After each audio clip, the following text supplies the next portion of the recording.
Hello hello hello, क्या हाल चाल, क्या हाल चाल, क्या हाल चाल, क्या हाल चाल। नमस्कार नमस्कार नमस्कार, सत श्री अकाल, आदाब, good evening good evening good evening. I hope सब लोग स्वस्थ होंगे, मस्त होंगे और अपनी पढ़ाई को लगातार जारी रखे होंगे। मैं हूं आपका अपना बहुत प्यारा अनुभव भैया, अनुभव सर या गाइडर भैया, जो आपके मन में आए आप मुझे बुला सकते हो। और मैं आप सभी बच्चों का स्वागत करता हूं इस अमेजिंग प्लेटफॉर्म फिजिक्स वाला पे। और आप देख रहे हैं यूपी बोर्ड की most favourite yes powerful class maths की परिश्रम यूपी बोर्ड 2027 में अपने गाइडर भैया के साथ। यस, हेलो आशीष, चंदन, प्रियांशु, माधुरी, अजीत, विवेक, संकेत, ओमकार, प्रियांशु। बहुत सारे बच्चे यहां पर ऑलरेडी जुड़ चुके हैं और बहुत सारे बच्चों का जुड़ना बाकी है, तो आप सभी बच्चों का मैं तहे दिल से स्वागत करता हूं। यस, तो फटाफट से एक बार जल्दी से मुझे चैट पर बता दो, क्या मेरी आवाज आप सभी तक पहुंच पा रही है?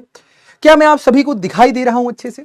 और यस, क्या मैं स्मार्ट भी लग रहा हूं आज थोड़ा सा, है ना? मजाक कर रहा हूं, हमेशा लगता हूं दोस्त। चलिए, क्या बात है भाई। तो जल्दी से एक बार फायर इमोजी चैट पे लगा दो अगर सब कुछ सही है, सब कुछ मस्त है। तो क्लास को यहीं पर स्टार्ट करते हैं। मैं बिल्कुल बढ़िया हूं, आई होप सब लोग स्वस्थ होंगे, मस्त होंगे। यस, क्या बात है भाई। हर क्लास में जो कहता हूं इस क्लास में भी कहूंगा, जो भरा नहीं है भावों से, बहती जिसमें रसधार नहीं, वो रक्त नहीं वो पानी है जिसमें मैथ्स का प्यार नहीं, जिसमें गणित का प्यार नहीं। और कर्म करो तो फल मिलता है, कर्म करो तो फल मिलता है, आज नहीं तो कल मिलता है। और कुआं जितना गहरा हो, मीठा उतना जल मिलता है। तो दोस्तों, ये हमारा संबंध एवं फलन का ये भैया लेक्चर होने वाला है छठा। 5 लेक्चर में हम लोगों ने क्या पढ़ा, मतलब चौथे लेक्चर तक हम लोगों ने संबंध के ऊपर बात करी। फलन में हम लोगों ने क्या पढ़ा, फलन के लिए मैं बहुत जल्दी आपको रिवाइज करवाने वाला हूं 1 से 2 मिनट में, कि भैया फलन क्या होता है। फलन के ऊपर हम लोगों ने बहुत सारी चर्चा करी। फिर हम लोगों ने यह समझा कि भैया फलन कितने प्रकार के होते हैं, तो फलन के प्रकार और भेद ये सब मैंने कल आपसे पूछा था वगैरह वगैरह। तो बहुत सारे बच्चे जुड़े हैं, प्रिंस, हरिओम, दृष्टि, रिमझिम, जाट, विभा, सोनी, अनामिका, गौरव। भाई साहब, चैट ही नहीं दिखाई दे रही, इतनी जल्दी जल्दी चैट चल रही ना, क्या बताऊं भाई। चलिए, गोलू भी है यहाँ पर, प्रशंसा भी है, बहुत सारे बच्चे हैं। जिनका नाम मैं पढ़ पाया उनका नाम गुड है, नहीं पढ़ पाया उनका नाम और भी गुड है। नाम नहीं पढ़ पा रहा हूं दोस्त, बहुत जल्दी चैट चल रही है आपकी। चलिए, कोई बात नहीं। तो भैया रिवीजन भी कर लेते हैं फटाफट से कि भैया कल से लेकर के, मतलब कल हम लोगों ने क्या पढ़ा। ये टेलीग्राम चैनल है। तो सबसे पहले मैं आपको यहां पर बता देता हूं कि आज हम लोग क्या पढ़ने वाले हैं, ठीक है। तो सबसे पहले अगर मैं बात करूं तो भैया फलन का पुनर्कथन, फलन किसे कहते हैं वगैरह वगैरह, ये सब मैं आपको बताने वाला हूं। दूसरी बात यह है कि भैया फलन के प्रकार के आज हम लोग ऊपर चर्चा करेंगे कि भैया एक एकी फलन क्या होता है, बहु एक एकी क्या होता है, फिर भैया यहां पर आच्छादक क्या होता है, फिर भैया आच्छादित यानी कि अंतक्षेपी क्या होता है। उसके बाद अगर हम बात करें तो महत्वपूर्ण प्रश्न के ऊपर भी बात होने वाली है। Yes, good evening good evening good evening. जितने बच्चों का नाम पढ़ पा रहा हूं, यस, गौरव फिर से रिपीट कर दूंगा दोस्त, don't worry. Chhaya, Ratnesh, Piyush, Vijendra, Vipin, Prince, Amit, Shailesh. अगर मैं सबके नाम पढ़ने लगा ना तो पूरी क्लास नाम पढ़ने में चली जाएगी, तो परेशान बिल्कुल भी मत हो। Yes, hello Rekha, yes yes yes. Sir AI है एआई, अरे नहीं बच्चा, 1.1 एक्सरसाइज भी कराऊंगा, परेशान मत हो, मैं इसको जरूर कराऊंगा, ठीक है। लास्ट क्लास में जरूर करेंगे हम लोग, या एक्स्ट्रा क्लास रख लेंगे, उसमें जरूर करेंगे। तो सबसे पहली बात कि भैया यहां पर फलन क्या होता है, तो जल्दी से एक बार क्यों ना रिकैप कर लिया जाए, मतलब जल्दी से समझ लिया जाए कि भैया लास्ट क्लास में हम लोगों ने क्या पढ़ा था। तो फटाफट ध्यान से समझना। सबसे पहले मैंने आपको बताया था कि भैया फलन क्या होता है, एक विशेष प्रकार का संबंध। ध्यान से समझो, मैं फटाफट से रिवाइज करवा देता हूं। क्या कि भैया हमारे पास फलन क्या होता है, विशेष प्रकार का संबंध। 2 शर्तें हमारे पास थी। पहली शर्त क्या थी, ध्यान से समझो, जैसे अगर फलन ए समुच्चय से बी समुच्चय में जा रहा है, तो आपको सबसे पहले यह समझना था कि भैया ए हमारे पास क्या है, यहां पर ए हमारे पास प्रांत है ना। ये आपको सबसे पहले दिमाग में रखना है। बहुत बच्चे गलती क्या करते हैं, सबसे पहले इसी को इग्नोर करते हैं। अभी जब सवाल आएगा ना तो सबसे पहले बच्चे इसी को इग्नोर करेंगे कि भैया एफ है यहां पर एक फलन, वो इस समुच्चय से इस समुच्चय में जा रहा है। तो आपको यह समझना है कि एफ हमारे पास क्या है, फलन का नाम। ये वाला समुच्चय क्या है, प्रांत। ये वाला समुच्चय क्या है भैया, सहप्रांत, ठीक है। अब जरा ध्यान से समझो आगे की बातें, बहुत बेसिक बेसिक सी। क्या कि यहां पर हमारे पास जैसे ए समुच्चय है, तो ए समुच्चय में क्या पाया जाएगा भैया, एक्स पाया जाएगा। बी समुच्चय में हमारे पास वाई पाया जाएगा। बात समझ में आ रही है? अब जैसे मैंने आपको एक छोटा सा उदाहरण दिया था कल, मैंने कहा था भैया कुछ मत करना, यहां पर ए समुच्चय बनाना, और यहां पर बनाना बी समुच्चय, और क्या करना, ए समुच्चय से बी समुच्चय में आप बस ये देखना, ए समुच्चय से बी समुच्चय में अगर कोई संबंध जा रहा है तो वो फलन कब होगा कि यहां पर जितने भी उपस्थित अवयव हैं, सबसे पहले ध्यान से समझो।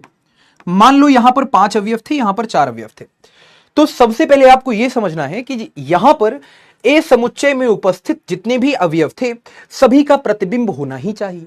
पहली बात क्या, सभी का प्रतिबिंब होना चाहिए, मतलब सभी में से तीर निकलना चाहिए। पहली बात कि ए समुच्चय में जितने भी अवयव उपस्थित हैं सभी में से तीर निकलना चाहिए, मतलब सभी का प्रतिबिंब समुच्चय बी में उपस्थित होना चाहिए। यह पहली शर्त थी। ऐसा ना हो कि यहां पर कोई अवयव छूट जाए जिसका भैया प्रतिबिंब ही ना हो समुच्चय बी में, तो यह बात गलत थी। मतलब अगर हम इसको रिलेट करें तो मैंने आपको समझाया था कि भैया यहां पर कोई ऐसा बच्चा ना बच जाए जिसका भैया कोई यहां पर पापा ही ना हो इस समुच्चय बी में, है ना। तो यह पहली बात, मतलब हर एक अवयव का प्रतिबिंब होना चाहिए, सबसे पहली बात। दूसरी बात क्या है, दूसरी बात यह है कि भैया यहां पर कोई ऐसा अवयव ना हो समुच्चय ए में जिसके 2 या 2 से ज्यादा प्रतिबिंब हो, मतलब किसी एक अवयव से 2 तीर निकले या 2 से ज्यादा तीर निकले और वो अलग अलग अवयवों को लग गए, तो इसका मतलब क्या है, तब वो फलन नहीं बनेगा। तो 2 शर्तें हम लोगों ने पढ़ी थी, क्या कि समुच्चय ए में उपस्थित, ध्यान से समझना, समुच्चय ए में उपस्थित, समुच्चय ए में उपस्थित सभी अवयवों का प्रतिबिंब, समुच्चय ए में उपस्थित सभी अवयवों का, सभी अवयवों का, सभी अवयवों का प्रतिबिंब, सभी अवयवों का प्रतिबिंब समुच्चय बी में होना चाहिए। समुच्चय ए में उपस्थित सभी अवयवों का प्रतिबिंब समुच्चय बी में होना चाहिए। पहली बात, ये कुछ वही बात है कि भैया ये कुछ वही बात है कि ऐसा कोई यहां पर बच्चा ना बचे जिसका कोई फादर ना हो, जिसके कोई पापा ना हो इस समुच्चय में ना, समुच्चय बी वाले में। तो समुच्चय ए में उपस्थित सभी अवयवों का प्रतिबिंब समुच्चय बी में होना चाहिए। दूसरी बात यह है कि समुच्चय, मतलब मैं ऐसे कहूंगा कि x के लिए 2 या 2 से ज्यादा y के मान नहीं हो सकते, है ना, नहीं हो सकते। अब यहां पर आप कहोगे सर यहां पर y क्या है, x क्या है, तो मैं आपको बता चुका हूं, ध्यान से समझना। मैंने आपको क्या बताया है, मैंने आपको बता रखा है कि ए समुच्चय में x चर पाया जाएगा, बी समुच्चय में y चर पाया जाएगा। x हमारे पास कैसा चर होगा, स्वतंत्र चर होगा। अब बहुत बच्चे स्वतंत्र का मतलब नहीं समझ पाते। स्वतंत्र का मतलब है x अपनी मनमानी करेगा। x कहेगा भैया हम अभी 4 होना चाह रहे हैं तो 4 हो जाएगा, x कहेगा अब हम होना चाह रहे हैं 10 तो x यहां पर 10 हो जाएगा। इसके हिसाब से बदलेगा कौन, बदलेगा y। बात समझ में आ रहा है। तो y हमारे पास कैसा है, y हमारे पास भैया परतंत्र चर है, बात खत्म। अच्छा, अब जरा ध्यान से समझो, ये 2 हमारे पास शर्तें थी जो यहां पर किसी भी संबंध को फलन बना रही थी। अच्छा, अब थोड़ा सा आगे चलते हैं। जैसे मान लो मैंने यहां पर आपसे क्या कहा, मैंने आपसे यहां पर कहा कि एक संबंध है, मान लो y is equal to x square, और संबंध कहां से कहां था, मान लो एक संबंध था भैया r से r में, एक संबंध था यहां पर, यह संबंध है जो है r से r में। ये r क्या है, वास्तविक संख्याओं का समुच्चय, ये भी r क्या है, वास्तविक संख्याओं का समुच्चय। ये वाला r क्या है, संबंध का नाम। और संबंध कुछ इस प्रकार से था कि भैया y is equal to x square, y is equal to x square. तो भैया x कहां पाया जाएगा, इसमें, और y कहां पाया जाएगा, इसमें। तो y is equal to x square का मतलब है कि ये संबंध तो है, लेकिन क्या ये फलन है। तो मैं आपको थोड़ा सा बेसिक सी बात बताता हूं जो आपको नहीं पता। आपको क्या नहीं पता, बहुत सारे बच्चों को नहीं पता होगा। आपको नहीं पता है, आपको नहीं पता जो मैं अब आपको यहां पर बताने जा रहा हूं। बात अजीब लगे तो याद कर लेना। क्या? जब हम परवलय पढ़ते हैं ना, तो परवलय का भैया जो समीकरण होता है वो दो प्रकार से हो सकता है। देखो, दो परवलय के हमारे पास समीकरण आते हैं। एक आता है y is equal to x square, एक हमारे पास क्या आता है y is equal to x square, और एक हमारे पास आता है x is equal to y square. बात समझ में आ गई? y is equal to x square नहीं, यहां पर हम बात कर रहे हैं x is equal to y square की। यहां पर किसकी बात करेंगे? x is equal to y square की। ठीक है, दोनों परवलय हैं हमारे पास, दोनों दिखते कैसे हैं? y is equal to x square हमारे पास कुछ ऐसा परवलय दिखता है, और x is equal to y square हमारे पास ऐसा परवलय दिखता है। अब यहां पर ध्यान से समझो, हमने इस संबंध की बात करी, ये पूरा क्या है? हमारे पास एक संबंध है। अब हमसे बोला गया कि जांच करो कि क्या यह संबंध फलन है। तो हमने इसका बनाया ग्राफ। हमने क्या बनाया? इसका ग्राफ। ग्राफ का मतलब है हमने इसका भैया आलेख बनाया, या आरेख भी कहते हो, या आलेख भी कहते हो, कुछ भी कहते हो। अब आलेख कैसे बनाओगे? अब जो आपको पता नहीं था मैंने पहले बता दिया, ये वाला ग्राफ बनेगा हमारे पास। ये वाला ग्राफ यहां बनाएंगे, अभी हम बना लिए ग्राफ। ये हमारे पास वाई अक्ष, वैसे ही ये हमारे पास क्या हो गया? एक्स अक्ष। बात समझ में आ रही है? अब हमने क्या किया, यहां पर थोड़ा सा ग्राफ बनाया। देखो ये ग्राफ कैसे बनाया, ये और ये किसका ग्राफ है? y is equal to x square का। अच्छा, y is equal to x square का नहीं, x is equal to y square का। ये किसका ग्राफ है? x is equal to y square का। अब हमने क्या किया, यहां पर एक सीधी रेखा खींची। अब आप कहोगे सर सीधी रेखा ही क्यों खींची, बाद में बताएंगे। हमने यहां पर एक सीधी रेखा खींची। सीधी रेखा दो प्रकार से हो सकती है, एक ऐसे और एक ऐसे। तो हम यहां पर अभी क्षैतिज रेखा नहीं बना रहे। क्षैतिज रेखा का मतलब है एक्स अक्ष के समांतर। भाई ध्यान से अगर आप देखो तो ये हमारे पास कौन सा अक्ष है? एक्स अक्ष। और ये हमारे पास कौन सा अक्ष है? ये हमारे पास है वाई अक्ष। तो हम यहां पर एक सीधी रेखा बना रहे हैं। हम सीधी रेखा दो प्रकार से बना सकते हैं, एक ये वाली रेखा, एक ये वाली रेखा। तो इसको हम कहते हैं क्षैतिज रेखा, मतलब जो एक्स अक्ष के समांतर है वो क्षैतिज रेखा, जो वाई अक्ष के समांतर है वो ऊर्ध्वाधर रेखा। तो अभी हम क्या बना रहे हैं? अभी हम बना रहे हैं ऊर्ध्वाधर रेखा। बना ली ऊर्ध्वाधर रेखा, जो भैया वाई अक्ष के समांतर है। अब बस इतना देखो कि ये जो हमारे पास रेखा थी ऊर्ध्वाधर, ये ग्राफ को कितनी जगह पे काट रही है? पहली जगह, दूसरी जगह। अब यहां से कॉन्सेप्ट निकल के आता है, अगर ये ऊर्ध्वाधर रेखा ग्राफ को एक जगह पे काट रही होती तो ये फलन होता। दो जगह पे काट रही है, इसका मतलब ये फलन नहीं है, काम खत्म। बात समझ में आ गई? तो अब आपने कहा सर इसके पीछे का लॉजिक क्या है? अब लॉजिक भी मैं आपको दे देता हूं, लॉजिक क्या है। लॉजिक यहां पर कुछ इसी प्रकार से है कि ध्यान से देखो, मान लो जैसे इस संबंध में हमने क्या किया, इस संबंध में हमने x को रखा 4। भाई हम y को नहीं रखेंगे कुछ, y को हम कुछ क्यों नहीं रखेंगे? क्योंकि स्वतंत्र क्या है? स्वतंत्र यहां पर x है, तो हमने x को यहां पर जानबूझ के 4 रखा।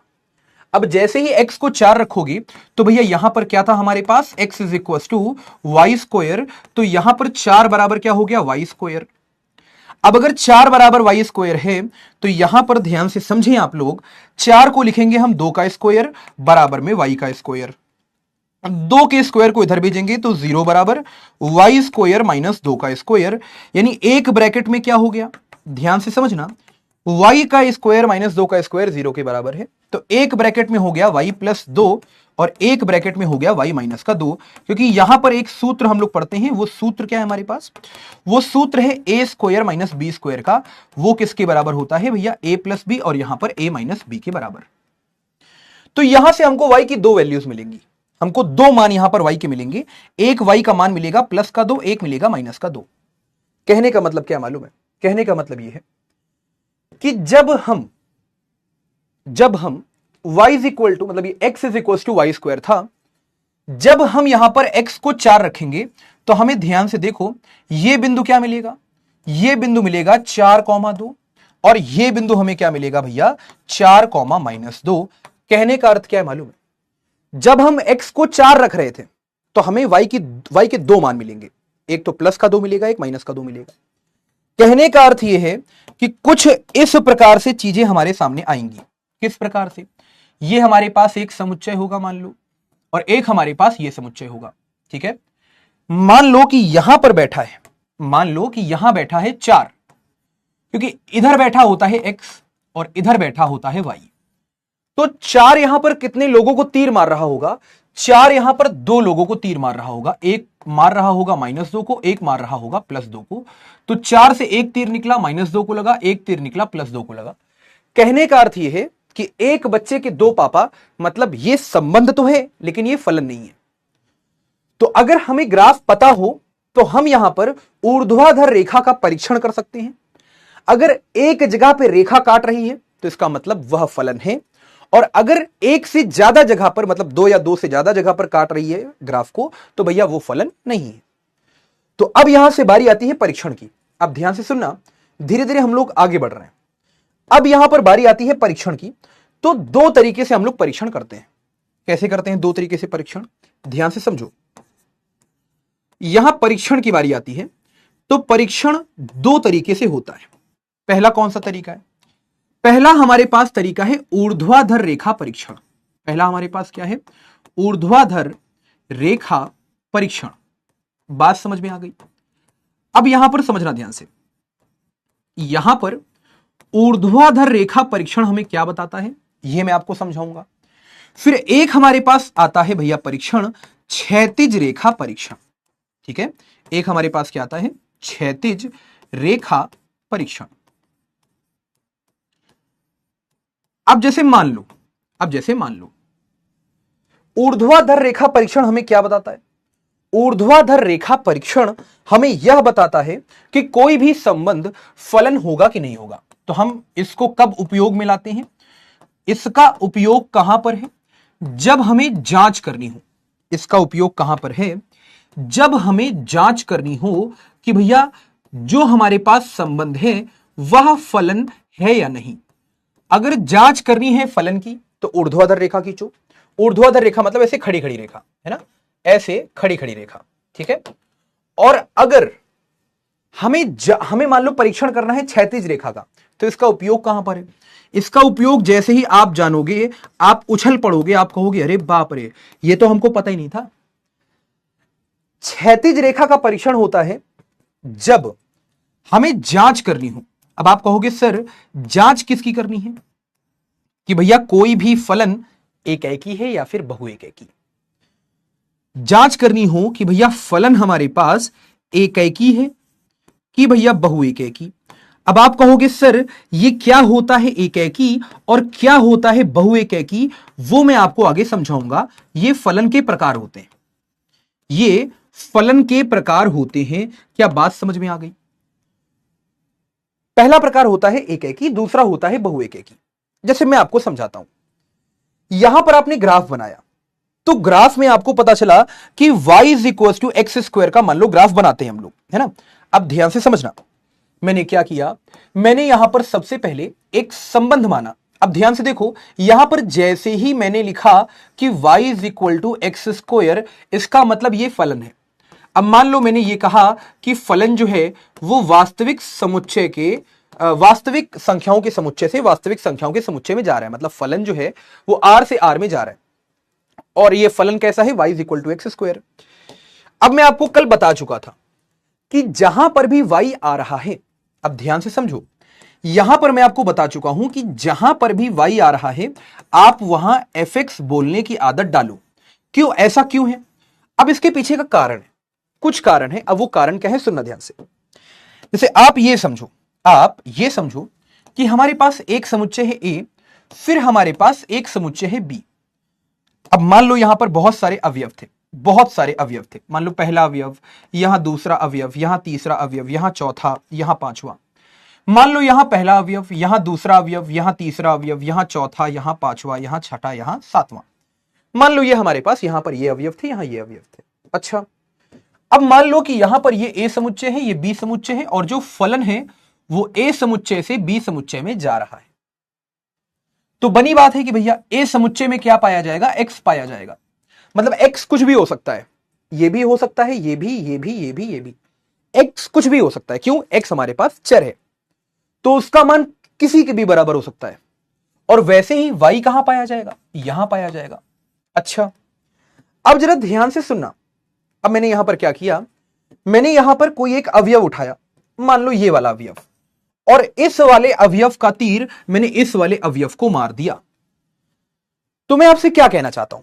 मैं आपसे यह कहना चाहता हूं कि इस x को हमने उठाया और फलन के अंदर रखा। इस x को हमने उठाया और फलन के अंदर रखा, तो अब ये x निकला। अब यहां से क्या निकला? x निकला। और यहां से अभी क्या था? ये x था। लेकिन जब ये फलन के अंदर से निकला तो पहुंचते पहुंचते पहुंचते पहुंचते यहां बन चुका है fx। क्यों? x कहां समाहित हो चुका है? f के अंदर, तो यहां बन चुका है fx। लेकिन समस्या क्या है कि यहां से x निकला था और यहां पर पहुंचते पहुंचते fx हो गया, तो इसको कैच किसने कर लिया? इसको कैच कर लिया y ने। y ने कहा भैया तुम हमारे एरिया में घुस रहे हो, तो भैया तुम हमारी वैल्यू के बराबर हो जाओगे। इस तरह से चीजें चलती हैं। क्या? x जब इस समुच्चय में कोई भी अवयव बैठा था तो वो x था। अब यहां से तीर निकला, तीर निकलते निकलते निकलते निकलते मान लो इस अवयव तक पहुंचा, तो अब ये क्या बन गया? पहले x हुआ करता था, यहां पहुंचते पहुंचते fx बन गया। क्यों? क्योंकि फलन के अनुसार यहां पर f ने इसको अपने अंदर समाहित कर लिया x को। अब ये fx बन गया। लेकिन ये किसके एरिया में पहुंचा? ये y वाले एरिया में पहुंचा। तो y कहेगा भैया तुम हमारे एरिया में कैसे पधार गए? अब अगर पधार गए हो तो हम तुमको कैच कर लेंगे। कैच करने का मतलब है y का मान क्या हो गया? fx। तो इसी कारण जब भी आपको मान लो y दिखाई दे तो आप तुरंत y को बोलोगे fx, या fx दिखाई दे तो आप कहोगे y।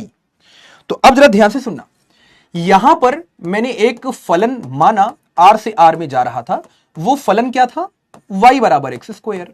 या अगर जहां पर y दिखाई दे रहा है तो हम कहेंगे भैया वो था fx बराबर एक्स स्क्वायर। बात खत्म। अब जरा ध्यान से समझो, मैंने आपको पीछे ही बताया है। पीछे क्या बताया मैंने आपको? पीछे मैंने आपको यह बताया है कि भैया y is equal to x square का ग्राफ ऐसे बनेगा, जिसका मुंह कहां होगा? ऊपर की तरफ, है ना? जिसका मुंह कहां होगा? ऊपर की तरफ। तो यहां पर फटाफट से बनाओ, यहां पर फटाफट से ये बनाओ। बात समझ में आ रही है? फटाफट से आपने इसको ऐसे बना लिया, बना लिया, चलो बेहतरीन। अब जैसे ही आपने इसको फटाफट यहां पर बना लिया, तो अब भैया y is equal to x square भी बनाओ। तो कैसा दिखेगा? ऐसा। y is equal to x square ऐसा दिखता है। ये परवलय है। ये क्या है हमारे पास? ये हमारे पास भैया परवलय है। अच्छा सर, अब जरा ध्यान से समझना, क्या ये फलन है? तो मैंने यहां पर क्या बोला था कि ये भैया फलन है। आपको मेरे ऊपर भरोसा नहीं हुआ, आपने क्या किया? ऊर्ध्वाधर रेखा का परीक्षण। आपने क्या किया? आपने ऊर्ध्वाधर रेखा का परीक्षण किया। आपने ऐसे ऊर्ध्वाधर रेखा खींची। जैसे ही आपने ऊर्ध्वाधर रेखा खींची तो आपने यह पाया कि भैया ये जो ऊर्ध्वाधर रेखा है यहां पर ग्राफ को केवल एक जगह पे काट रही है। इसका मतलब ये फलन है। इसका मतलब ये फलन है। अच्छा सर, तो ऊर्ध्वाधर रेखा परीक्षण आपने लगा दिया, भैया ये फलन है हमारे पास। आप कहीं भी रेखा खींचो। एक बच्चा हो सकता है कहे सर यहां रेखा खींचते हम, तो भी एक जगह काटेगी। एक जगह कहां काट रही है? ये। मान लो कोई बच्चा हो कहेगा सर यहां रेखा खींचना चाहते हैं हम, तो खींच लो, एक ही जगह काटेगी। कहने का मतलब यह है कि आप यहां पर ऊर्ध्वाधर रेखा खींचोगे तो यहां पर एक ही जगह पे ये ग्राफ को काट पाएगी। इसका मतलब ये फलन है। तो अब यहां पर बारी आती है क्षैतिज रेखा परीक्षण की। अब क्षैतिज रेखा का परीक्षण अब कैसे यहां पर लगाओगे? तो क्षैतिज रेखा कैसे दिखेगी? y अक्ष के समांतर। आपने क्षैतिज रेखा यहां पर बना दी। अब क्षैतिज रेखा को आपने देखा कि भैया ये ग्राफ को कितने बिंदुओं पे काट रहा है। तो ये पहला बिंदु जहां पर ग्राफ को काटा जा रहा है, ये दूसरा बिंदु जहां पर ग्राफ को काटा जा रहा है। आपने कहा, आपने ये समझा कि भैया यहां पर दो बिंदु ऐसे हैं जहां पर ये ग्राफ कट रहा है क्षैतिज रेखा से। इसका मतलब ये कैसा है? बहुएकैकी। अब आपने ये देखा कि ये बहुएकैकी हो गया। कहने का मतलब क्या है? ध्यान से सुनना। कहने का मतलब क्या है? ऊर्ध्वाधर रेखा का काम क्या है? कोई संबंध फलन है कि नहीं है, यह बताना। जैसे मैं आपको समझाता हूं, जैसे एक संबंध मान लो ए समुच्चय से बी समुच्चय में जा रहा था, ए में पाया जा रहा था x, बी में पाया जा रहा था y, और संबंध कुछ इस प्रकार से था कि x, y यहां पर पाया जा रहा है, x पाया जा रहा है ए समुच्चय में, y पाया जा रहा है बी समुच्चय में, और x square plus y square जो है वो 1 के बराबर है। अब आपको फिर से एक बात नहीं पता, अब ये बात क्या है? ये बात ये है कि जब x square plus y square is equal to 1 हो जाता है तो इसका मतलब यह होता है कि भैया यह एक समीकरण है। अब आप कहोगे किसका समीकरण है? यह एक वृत्त का समीकरण है। सर ये तो हमें पढ़ाया ही नहीं गया। पढ़ाया गया होगा बच्चा, आपने सही से पढ़ा नहीं होगा। क्लास 11th में पढ़ाया गया है।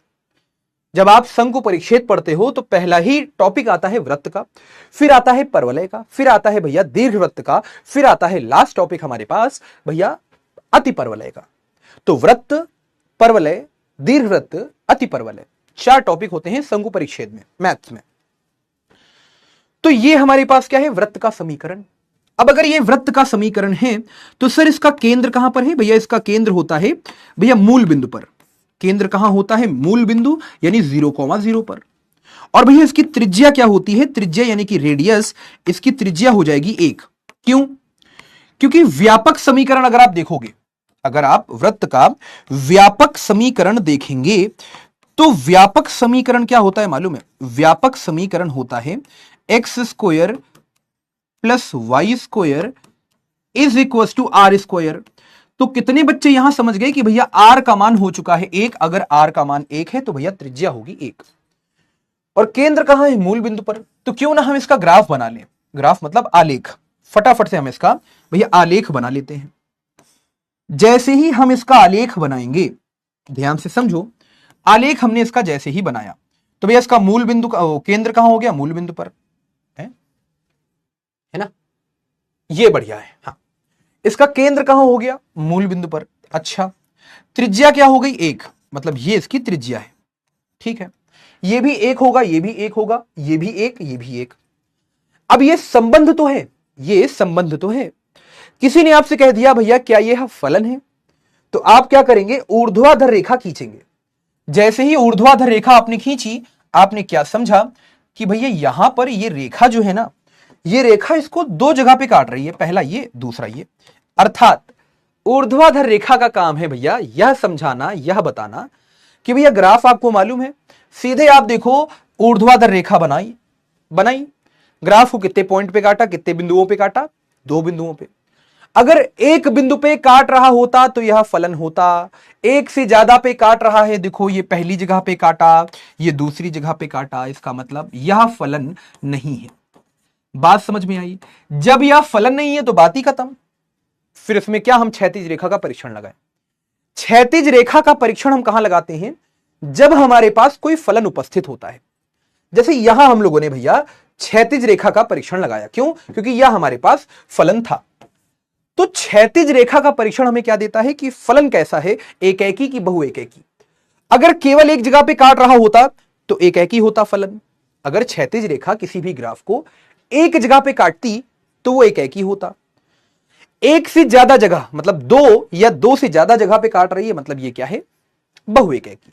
अच्छा, अब जरा ध्यान से समझें आप लोग, अब जरा ध्यान से समझें। क्या समझना है सर? ये बहुएकैकी क्यों हुआ? क्या इसके पीछे का लॉजिक जानना है आपको? तो इसके पीछे का लॉजिक मैं आपको तभी बता पाऊंगा जब आपको यह मालूम होगा कि एकैकी क्या होता है, बहुएकैकी क्या होता है। अब जरा ध्यान से समझो, यहां पर मैं आपको एकैकी बहुएकैकी तभी बता पाऊंगा जब आपको यह पता हो कि एकैकी क्या होता है और बहुएकैकी क्या होता है। तो भैया फलन के प्रकार, अब ध्यान से समझो, यहां पर हमारे पास 4 प्रकार के फलन होते हैं। कौन कौन से 4 प्रकार के फलन कौन कौन से होते हैं? सबसे पहला यहां पर एकैकी फलन, दूसरा हमारे पास होता है बहुएकैकी फलन, तीसरा हमारे पास होता है आच्छादक फलन, चौथा हमारे पास होता है अंतःक्षेपी फलन। बात समझ में आ गई? अच्छा, अब जरा ध्यान से सुनना तो आपको यह समझ में आएगा कि अगर कोई फलन एकैकी है तो बहुएकैकी नहीं होगा। बात समझ में आ गई? अगर कोई फलन एकैकी है तो भैया वह बहुएकैकी नहीं होगा। कोई फलन बहु एकैकी है तो वो एकैकी नहीं होगा, मतलब दोनों साथ साथ चलते हैं। अगर कोई फलन ये है तो ये नहीं होगा, ये है तो ये नहीं होगा। कहने का मतलब है कोई फलन अगर एकैकी है तो बहु एकैकी नहीं होगा, कोई अगर बहु एकैकी है तो एकैकी नहीं होगा। वैसे ही कोई फलन अगर आच्छादक है तो वह अंतक्षेपी नहीं होगा, और अगर अंतक्षेपी है तो आच्छादक नहीं होगा। साथ साथ चलते हैं। कोई अगर वन वन है तो मैनी वन नहीं होगा, और अगर मैनी वन है तो वन वन नहीं होगा। कोई अगर ऑन टू है तो इनटू नहीं होगा, इनटू है तो ऑन टू नहीं होगा। ये बस मैंने इंग्लिश में आपको बता दिया। अच्छा, अब जरा ध्यान से समझो तो भैया यहां पर फलन में सबसे पहला जो प्रकार है एकैकी फलन, ये क्या होता है? तो एकैकी फलन का मतलब है एक का तीर एक को। ध्यान से समझना, एकैकी फलन का अर्थ क्या है? एकैकी फलन का अर्थ यह है एक का तीर एक को। बात समझ में आ गई? एक का तीर एक को। अब जरा ध्यान से समझिए, यहां पर ध्यान से समझो। एक बच्चे के एक पापा, एक बच्चे के एक पापा, एक बच्चे के एक पापा, ठीक है। इनके पापा नहीं है, हो सकता शादी ना हुई हो जाने दो शादी, तब बच्चा हो जाएगा इनका, बात की बात है। लेकिन ध्यान से समझो, इस वाले अवयव का तीर इसको लगा, इस वाले अवयव का तीर इसको लगा, और वैसे ही इस वाले अवयव का तीर इसको लगा। एक का तीर एक को लग रहा है, इस वजह से ये एकैकी है। तो आप समझ गए यहां पर क्या बोला है कि यदि चित्रात्मक रूप में, अब देखो ये कौन सा हमारे पास, ये पूरा जो कथन है, ये कथन किसका है? क्षैतिज रेखा परीक्षण का। क्षैतिज रेखा परीक्षण का।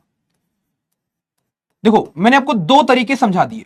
क्या? कि या तो भैया आप आलेखीय विधि में ये देख पाओ कि एक का तीर एक को लग रहा है तो वो एकैकी हो जाएगा, या फिर अगर आपको उसका ग्राफ मालूम हो तो ग्राफ में क्या करोगे आप? सिंपल, एक फलन एकैकी कहलाता है यदि और केवल यदि एक्स अक्ष के समांतर कोई भी रेखा फलन के ग्राफ को एक बिंदु पर, एक से अधिक बिंदु पर, एक से अधिक बिंदुओं पर नहीं मिलती है। मतलब केवल एक ही बिंदु पर अगर मिलती है तो भैया वो हमारे पास क्या होगा? सिंपल, वो हमारे पास एक तरीके से एकैकी फलन होगा। जैसे मैं आपको समझाता हूं, इस प्रकार का फलन, मान लो कि हमने यहां पर इस प्रकार का कोई एक बनाया फलन कुछ इस तरीके से,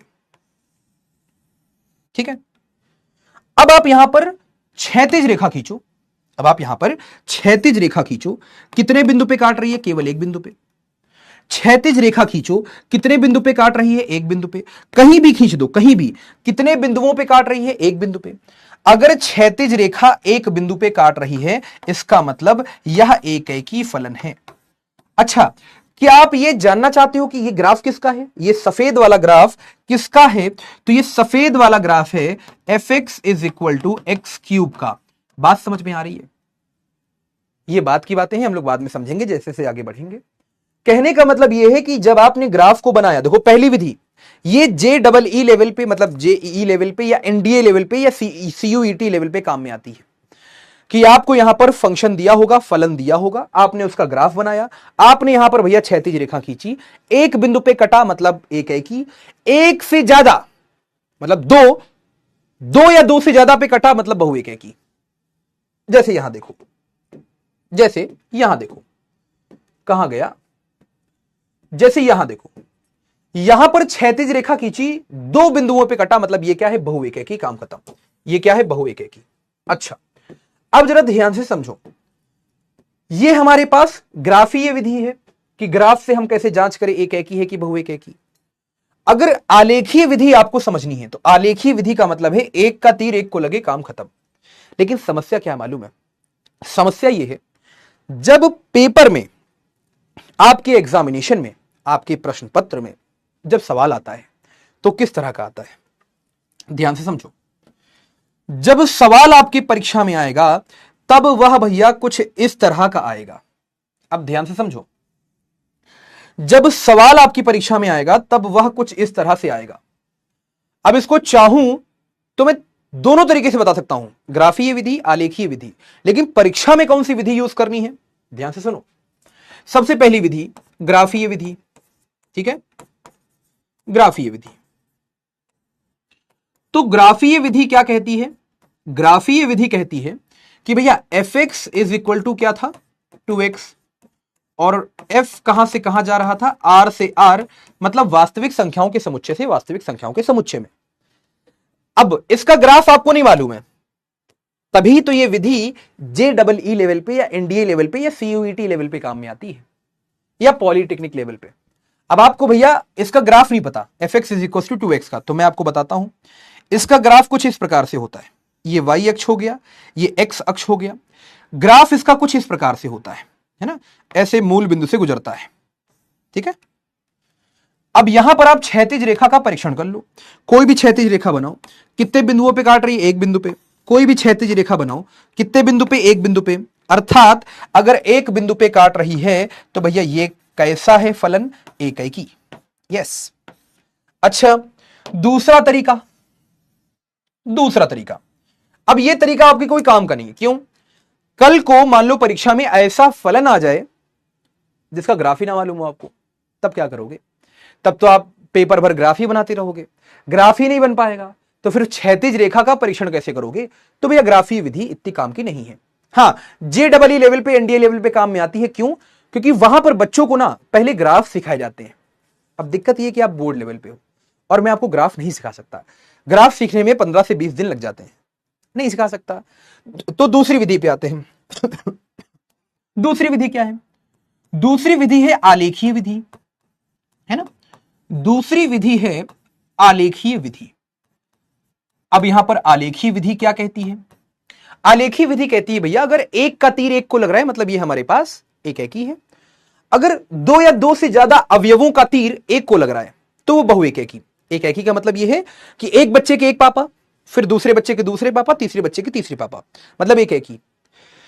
बहुएकेकी हमें यह कहता है कि जैसे दो बच्चे के एक पापा हो गए, या तीन बच्चे के एक पापा हो गए, या चार बच्चे के एक पापा हो गए, मतलब वो हमारे पास बहुएकेकी फलन। अच्छा, अब जरा ध्यान से देखो, यहां पर हमारे पास सबसे पहले आर समुच्चय का गोला आएगा, यहां पर भी आर समुच्चय का गोला आएगा। इसके पीछे का कारण क्या है? ये भी आर, ये भी आर। कारण ये है क्योंकि आर से आर जा रहा है फलन। ये कहां लिखा है? ये यहां लिखा है। फलन क्या है? fx बराबर 2x। आराम आराम से। अब आर का गोला दिखता कैसा है? आर का गोला बहुत बड़ा दिखता है। कैसे दिखता है?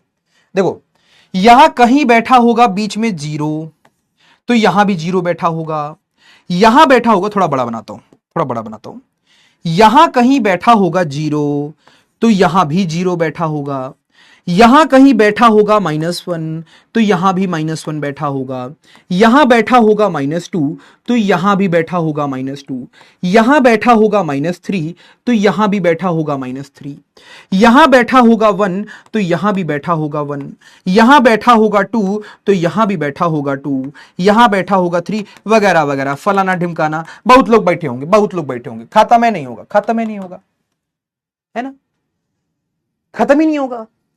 तो अब जरा ध्यान से देखो, हमारे पास फलन क्या है? फलन है हमारे पास fx is equal to 2x। तो अब आप देखो, अपने लेवल को बढ़ाओ, धीरे धीरे बढ़ाओ। x कहां पाया जाता है? इस वाले समुच्चय में। अब तो दिमाग में बैठ गया होगा, x कहां पाया जाता है? इस समुच्चय में। y कहां पाया जाता है? इस समुच्चय में। हमने क्या किया? हमने यहां पर सबसे पहले 0 उठाया, तो यहां पर x का मान अभी क्या हो चुका है? 0। हमने यहां पर x को 0 रख दिया। जैसे ही x को 0 हमने रखा तो बनी बात है, यहां पर भी x को हमें 0 रखना पड़ेगा। तो ये क्या बन चुका है? f0। अब ध्यान से देखो, यहां 0 रखा तो यहां x था, तो यहां भी 0 रखा गया, तो 2 गुणा 0 मतलब 0। कहने का मतलब क्या है कि जब हमने x को 0 रखा तो इसका मान हमको 0 मिला, मतलब 0 का तीर किसको लगेगा? 0 को। भाई यहां 0 था, यहां पहुंचते पहुंचते पहुंचते पहुंचते क्या बन गया? f0। ये f0 इस वजह से नहीं बना कि 0 को तीर लगा, नहीं, f0 इस वजह से बना क्योंकि भैया इसका जो तीर है वो 0 से निकला था। अब मान लो 1 का तीर किसको लगेगा? 2 को। पूछो कैसे? यार जब आप x को 1 रखोगे तो बताओ, यहां पर भी 1 रखना पड़ेगा, तो यहां भी 1 रखना पड़ेगा, तो f1 क्या हो जाएगा आपके पास? 2 गुणे 1 यानी कि 2। तो अब 1 से तीर निकला तो यहां पहुंचते पहुंचते क्या बन गया? f1। तो f1 का मान क्या है? 2। वहां से भी 2 मिल रहा है। अच्छा वैसे ही -1 का तीर किसको लगेगा? -2 को। -2 का तीर लगेगा -4 को। 2 का तीर लगेगा 4 को। 3 का लगेगा 6 को। देखो 1 का तीर 1 को लग रहा है कि नहीं लग रहा है? अगर 1 का तीर 1 को लग रहा है, इसका अर्थ यह है कि भैया ये हमारे पास एक ही है, काम खत्म। लेकिन समस्या ये है कि कहां तक दिखाते फिरोगे कि भैया 5 का तीर लग रहा है 10 को, -5 का लग रहा है -10 को, वगैरह वगैरह वगैरह। वैसे यहां तक की दिखा के भी आंसर आप दे सकते हो, कोई दिक्कत नहीं। हमें यही तो सिद्ध करना था कि एक ही है। आच्छादक के लिए आएंगे, बाद में आएंगे, बाद में इसको हम बाद में समझेंगे, आच्छादक के लिए बाद में। लेकिन अभी फोकस हमारा किस पे है? एक ही पे। अभी हमारा फोकस किस पे है? एक ही पे। तो पहली विधि, दूसरी विधि, लेकिन इसमें भी बहुत माथापच्ची है यार। मान लो अगर मैं एफ कर दूं एन से एन तो और माथापच्ची, जेड से जेड और माथापच्ची। एनसीईआरटी में आप जब देखोगे 1.2 तो ऐसे सवाल मिलेंगे। इतनी माथापच्ची कौन करे? तो फिर तीसरी विधि बनाई गई। तीसरी विधि है आपकी परीक्षा के लिए कि भैया उसी विधि में आपको आंसर देना है, तभी आपको भैया नंबर मिलेंगे। तीसरी विधि आपके सामने प्रस्तुत कर रहा हूं, परीक्षा में लिखने वाली विधि। परीक्षा में लिखने वाली विधि। अगर पूरे अंक प्राप्त करने हैं तो यह विधि आपको लिखनी पड़ेगी, लेकिन इस विधि को लिखने के पहले कुछ बातें समझनी पड़ेंगी। क्या समझनी पड़ेंगी? सुनना ध्यान से। देखो यहां तक मैंने आपको यह बताया कि भैया यह विधि कोई काम की नहीं है, पेपर में लिखोगे नंबर नहीं मिलेंगे। यह विधि तब भी थोड़े बहुत लेवल तक ठीक है कि चलो भैया बना देते हैं इस तरीके से, 1 का तीर 1 को, वगैरह वगैरह वगैरह वगैरह, है ना। सिद्ध कीजिए कि यह फलन एकैकी तथा आच्छादक नहीं है। यह आच्छादक नहीं है, ठीक है। तो खैर वो आच्छादक वाली बात तो भी कर ही नहीं रहे, अभी एकैकी की बात कर रहे हैं। तो अब यह हुआ कि आलेखी विधि में कहां तक दर्शाइएगा। तो आलेखी विधि भी उतनी काम की नहीं होती। मतलब जब आप फंस जाओ ना तब आप आलेखी विधि का उपयोग कर सकते हो, वरना अब यहां पर परीक्षा में लिखने वाली विधि आपके सामने आ रही है। मतलब ऐसा नहीं, देखो इसका उपयोग तो बिल्कुल भी नहीं करना। इसका उपयोग कब करना है? जब बिल्कुल फंस जाओ कि यार तुमको कुछ सूझ ही नहीं रहा है, तो यह विधि का उपयोग। अन्यथा यह विधि सबसे अच्छी है। अब इसमें करना क्या पड़ता है? सबसे पहले तो यह समझो कि भैया फलन कहां से कहां जा रहा था। तो आप कहोगे फलन भैया वास्तविक संख्याओं के समुच्चय से वास्तविक संख्याओं के समुच्चय में जा रहा था, मतलब आर से आर में जा रहा था। अब यहां पर आप क्या करोगे भैया? सबसे पहले फलन को लिखोगे। तो फलन क्या है आपके पास? fx is equal to 2x। अच्छा, अब यहां पर आप क्या करोगे? सबसे पहले आप यहां पर कहोगे, देखो लिखना कैसे, देखो यहां पर लिखोगे कैसे, यहां से लिखना चालू करोगे आप। कैसे लिखोगे आप? कि भैया माना, क्या माना? माना कि हमारे पास दो अवयव हैं, एक x1 है एक x2 है, जो भैया समुच्चय R में पाए जा रहे हैं। अब यहां कंफ्यूजन हो सकती है कि R कौन सा समुच्चय है। भाई R ये वाला भी समुच्चय है, ये वाला भी समुच्चय है। तो अब ये कंफ्यूजन आप खुद ही दूर हो जाएगी आपके पास से। ध्यान से देखो, अगर यहां पर ये हमारे पास एक समुच्चय है, ये हमारे पास एक समुच्चय है, तो आप अगर ध्यान से देखें तो मान लो ये भी R था, ये भी R था, तो भैया X कहां पाया जाता है? X प्रांत वाले में ही तो पाया जाता है। मतलब बनी बात है, X कहां पाया जा रहा है? इस वाले समुच्चय में। तो x1 x2 दो हमारे पास अवयव हैं जो समुच्चय R में पाए जा रहे हैं। ठीक है सर, पहली बात मतलब इस वाले समुच्चय में पाए जा रहे हैं, मतलब अगर मैं ब्रैकेट में लिखूं तो मैं कहूंगा प्रांत में पाए जा रहे हैं। अच्छा, x1 x2 दो समुच्चय हैं, प्रांत में पाए जा रहे हैं। गुड। अब यहां पर हम क्या करेंगे ना, अब देखो यहां मैं आपको समझाता हूं कहने का मतलब क्या है। मान लो कि एक हमारे पास ये अवयव था जो था x1 और ये हमारे पास एक अवयव था जो था x2। अब यहां पर मैं आपको समझा रहा हूं कि कौन कौन सी शर्तें हमारे पास आ सकती हैं। जैसे अब यहां पर हमने मान लिया कि x1 x2 दो अलग अलग अवयव है। जैसे मैं आपको ये पीछे समझाता हूं, पीछे इधर इधर, जैसे ये समझो, ये हमारे पास एक समुच्चय है, ये हमारे पास एक समुच्चय है, फिर वैसे ही ये हमारे पास एक समुच्चय है, और मान लो ये हमारे पास एक समुच्चय है। अब यहां दो शर्तें मैं आपको समझाता हूं। मान लो यहां पर अवयव था x1 और यहां पर अवयव था x2। मैं यहां पर कह रहा हूं कि x1 और x2 दोनों बराबर नहीं है, दोनों अलग अलग हैं। x1 x2 दो हमारे पास अवयव हैं, दोनों बराबर नहीं है, दोनों अलग अलग हैं, मतलब x1 अलग है, x2 अलग है। अब मान लो कि x1 का तीर जाके कहीं पर लगा, मान लो यहां लगा, और x2 का तीर जाके मान लो यहां लगा। तो अगर x1 का तीर जाके यहां लगा तो ये क्या बन जाएगा बताओ भैया, fx1। अभी पीछे समझाया मैंने क्यों ये क्यों fx1 बन जाएगा, क्योंकि यहां से निकला था तो x1 था, बीच में f ने x1 को अपने अंदर धर लिया, x1 से कहा कि भैया तुम हमारे पास से गुजर रहे हो, क्योंकि यहां से यहां में फलन बन रहा है। तो अब हुआ क्या, x1 से कहा गया, x1 से f ने कहा कि भैया तुम हमारे पास से गुजर रहे हो, तुम हमारे एरिया से गुजर रहे हो ना, चलो हमारे बगल में बैठो। तो यहां से निकला था x1, लेकिन यहां जब पहुंचा तो बन चुका है fx1।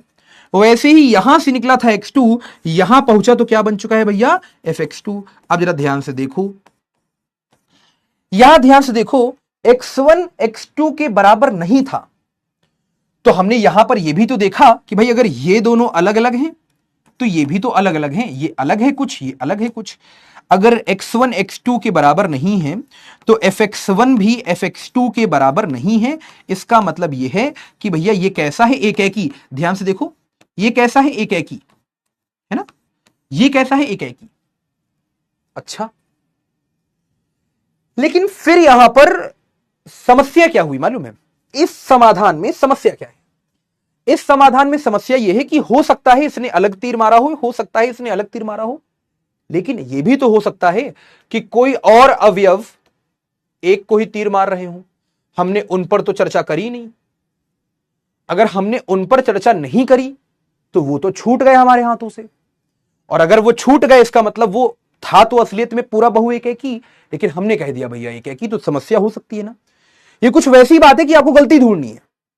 आप जीवन में लाख अच्छाइयां कर लो, एक गलत काम आप कर दोगे लोग आपको बुरा ही कहेंगे। तो अब हम इन दोनों की गलतियां नहीं देख पाए, बाकी सब में हम गलतियां ढूंढते रह गए, गलती हमको नहीं मिली।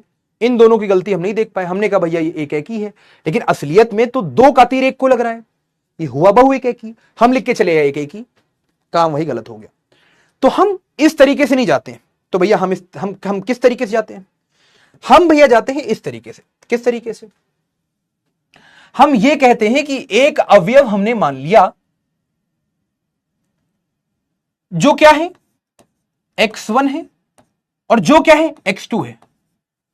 अब आप कहोगे सर एक ही अवयव x1 भी है, एक ही अवयव x2 भी है, इसका मतलब अरे दोनों बराबर है। और हमने यहां पर यह कहा कि यहां पर एक अवयव है जो fx1 भी है और fx2 भी है। अब आप कहोगे सर ये fx1 भी है, fx2 भी है, अरे कुल मिला के दोनों बराबर है। ठीक है, अब यहां पर क्या हुआ, अगर x1 और x2 बराबर है मतलब ये वाला बिंदु, fx1 fx2 बराबर है मतलब ये वाला बिंदु, अगर इसका तीर इसको लग गया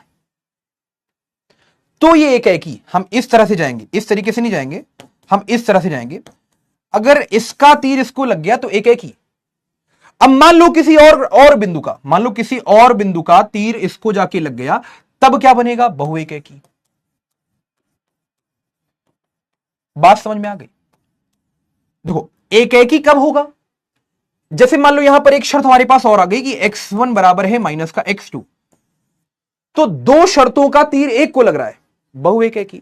एक का तीर एक को लग रहा है, केवल इसका तीर अगर इसको लग रहा है तो एक है कि। कहने का मतलब क्या है, सुनना ध्यान से। अब यहां पर आते आते अब कंफ्यूज हो गए होंगे, तो कहने का मतलब क्या मालूम है, कहने का मतलब क्या है, परीक्षा में लिखने वाली विधि में हम करते क्या है मालूम है, हम परीक्षा में आने वाली विधि में यह करते हैं क्या कि हम सबसे पहले, ध्यान सुनना, परीक्षा में आने वाली विधि मतलब परीक्षा में करने वाली विधि, ठीक है, हम कैसे चलते हैं, ध्यान से सुनना। हम यहां पर ऐसे चलते हैं कि हम सबसे पहले कहते हैं कि भैया माना कि हमारे पास दो अवयव हैं, एक x1 और एक x2 जो पाए जा रहे हैं प्रांत में, ठीक है। फिर हमको फलन भी दिया ही होता है, fx हमको दिया ही होता है, तो हम वहां से निकालते हैं fx1 और fx1 हमको पता चल जाता है, फिर वहीं से निकालते हैं हम fx2 भी हमको पता चल जाता है। हम जानबूझकर fx1 और fx2 को करते हैं बराबर। fx1 fx2 को बराबर करने का मतलब है ये, हम जानबूझकर fx1 fx2 को बराबर करते हैं। कर दिया। अब यहां पर हम इसको हल करते हैं। अब हल करते हुए हमें दो शर्तें मिल सकती हैं। भाई ध्यान समझना, या तो हमको यह शर्त मिलेगी कि केवल x1 बराबर x2, इसका मतलब यह है कि एक का तीर एक को लगा होगा। अगर केवल यह शर्त मिल रही है मतलब यह क्या है, एक है की। अगर इस शर्त के साथ यह भी शर्त मिल रही है मतलब बहु एक है की। अगर हमें केवल यह वाली शर्त मिली तो हम कहेंगे भैया फलन कैसा है, एक है की। अगर इस शर्त के साथ साथ कि भैया x1 बराबर x2 तो मिल ही रहा था, मान लो कोई अन्य शर्त में क्या हो गया, जैसे x1 बराबर -x2 या x1 बराबर 2x2, कुछ भी इसके साथ साथ हमको अगर कोई अन्य शर्त मिल गई तो हम क्या समझेंगे कि भैया अब यहां पर एक का तीर एक को नहीं लग रहा होगा, अब यहां पर दो का तीर जाके एक को लगा होगा, मतलब बहु एक है की, मतलब बहु एक है की। तो तब हम कहेंगे इस शर्त में ये क्या हो जाएगा भैया, बहु एक है की। बात समझ में आ गई? चलो बेहतरीन। तो अब जरा इस सवाल में देखो, परीक्षा में लिखने वाली विधि ये थी। तो हमने सबसे पहले माना कि x1 x2 दो हमारे पास अवयव थे जो प्रांत में पाए जा रहे थे। हमको fx पता है, fx क्या है, 2x1।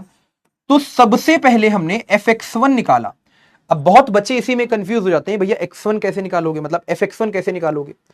कुछ मत करो, यहां पर x बैठा था तो यहां x था, यहां x1 बिठा दोगे तो यहां 2x1 हो जाएगा, काम खत्म। इतना सरल है। मान लो जैसे fx2 आपको निकालना है तो यहां पर आपने x की जगह पे x2 रखा तो यहां पर भी x की जगह पे x2 हो जाएगा, काम खत्म। दो ऐसे ही बैठा रहेगा। अब हम जानबूझकर क्या कर रहे थे, fx1 और fx2 को बराबर कर रहे थे। हल करो, fx1 क्या है, 2x1 और fx2 क्या है, 2x2। हल करो, 2 से 2 कट गया, हमें क्या मिला आखिरी में, x1 बराबर x2 ही तो मिला। एक ही शर्त मिली। अगर एक ही शर्त मिली तो इसका मतलब ये क्या है, एक है की। अगर दो शर्त मिल जाती तो बहु एक है की। अब आप कंफ्यूज कि सर दो शर्त कहां पर मिलेंगी, मैं आपको समझाता हूं। दो शर्त कहां मिलेंगी मैं आपको बताता हूं, आओ। दो शर्त कहां मिलेंगी बताऊं, इधर आओ।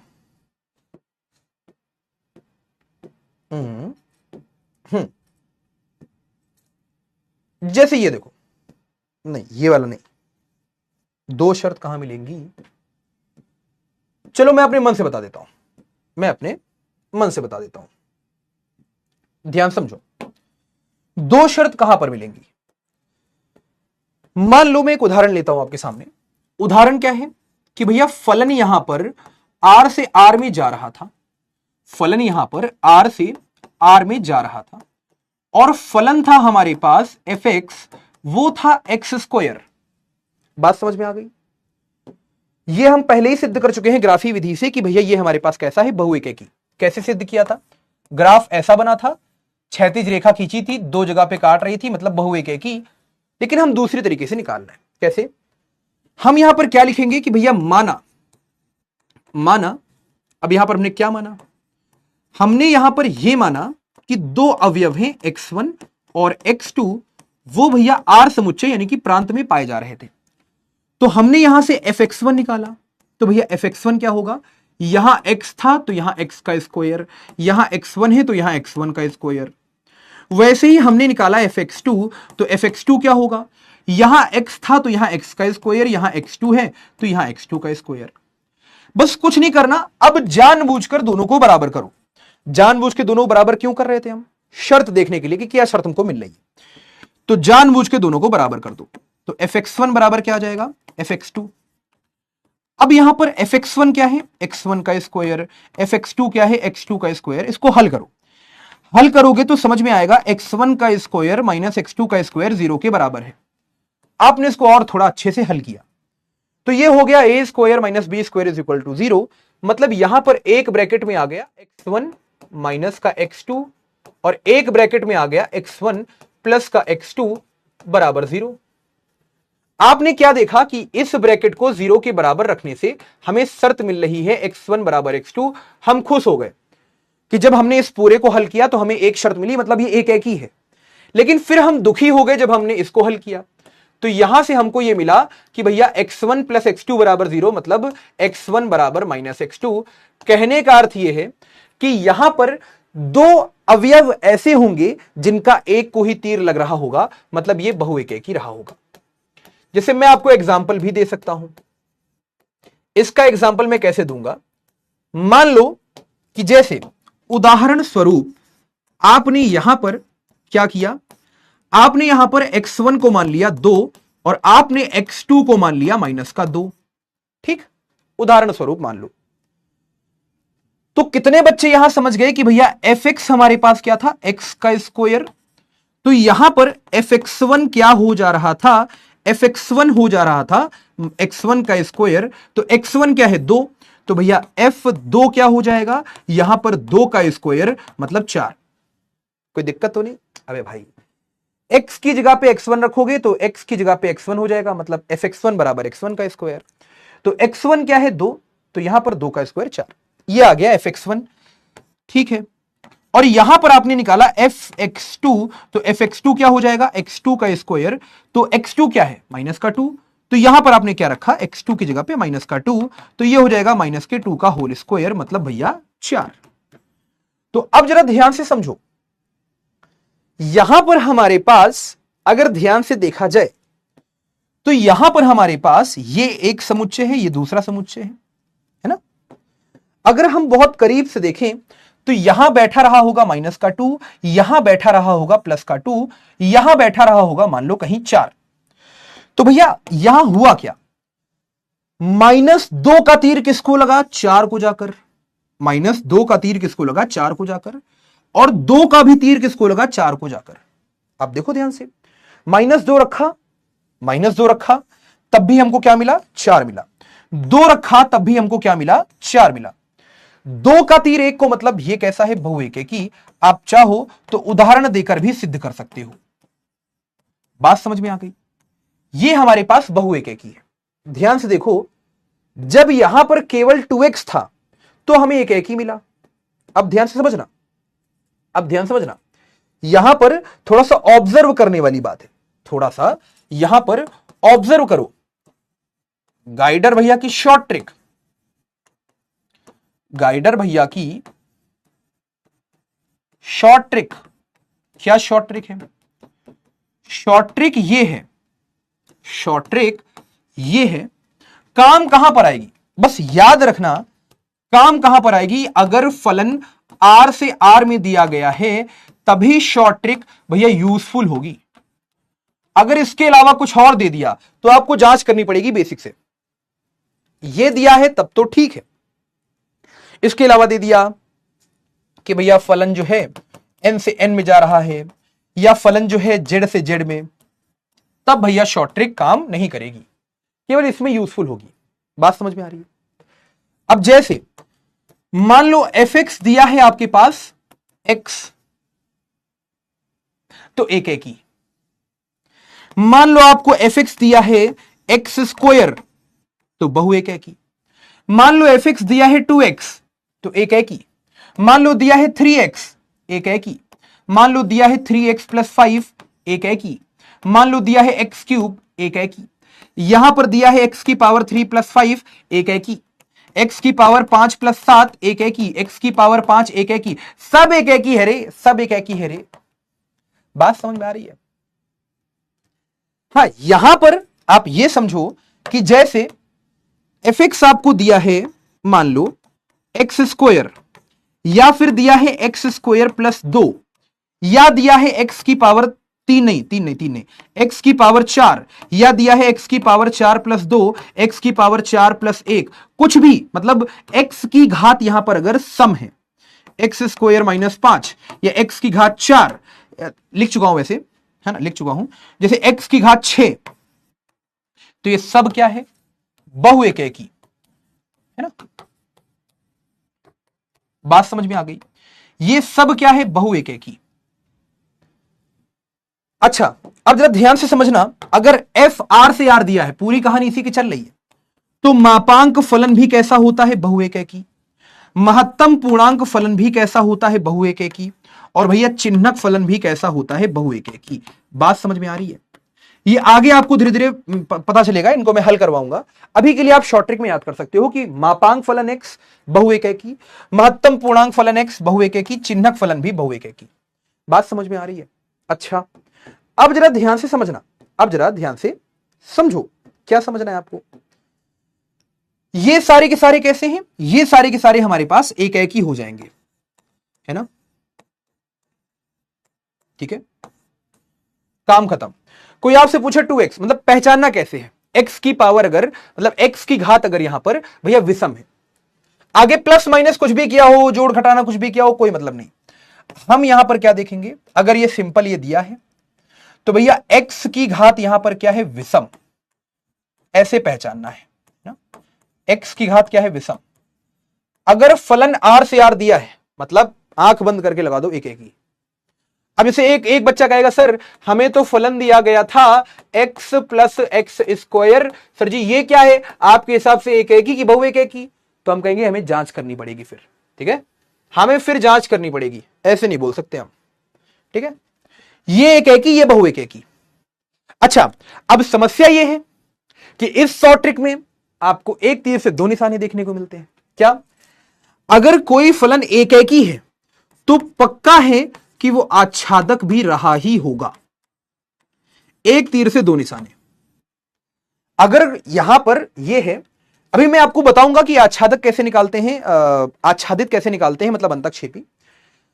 अगर कोई फलन एक एक ही है तो आच्छादक भी रहा होगा, दोनों साथ साथ चलते हैं।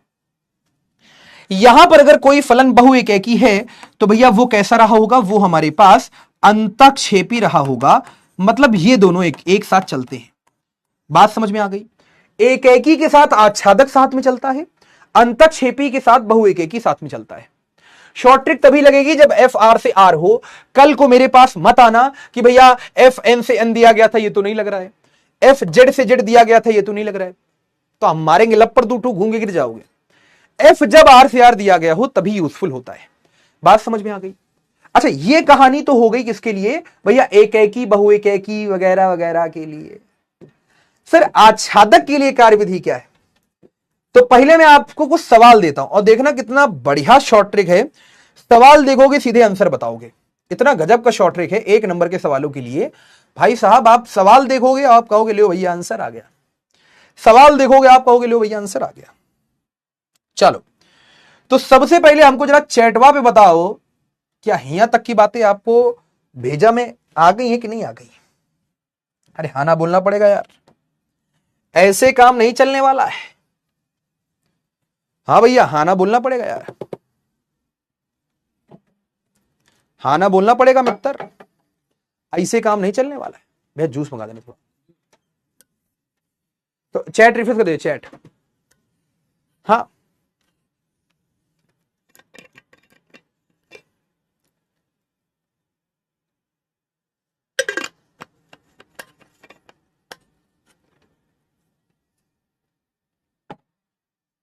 हाँ भैया, यस। जिन बच्चों को नहीं आया उसके लिए मैं फिर से बताऊंगा। हाँ भाई, कंफ्यूजिंग था बट समझ में आ गया है। क्या बात है भाई, क्या बात है, nice, yes, okay okay okay. हम्म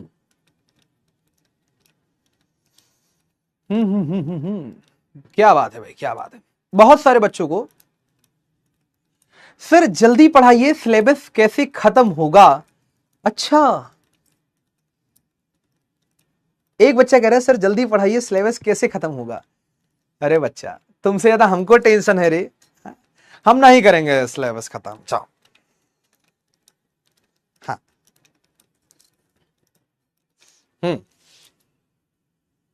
ऑलमोस्ट आ गया। एनसीईआरटी की क्वेश्चन ही करा रहे थे चपड़गंजू। क्वेश्चन बताइए, चलो बेहतरीन बेहतरीन। आ गया, नहीं आया, आ गया, आ गया। क्या बात है भाई।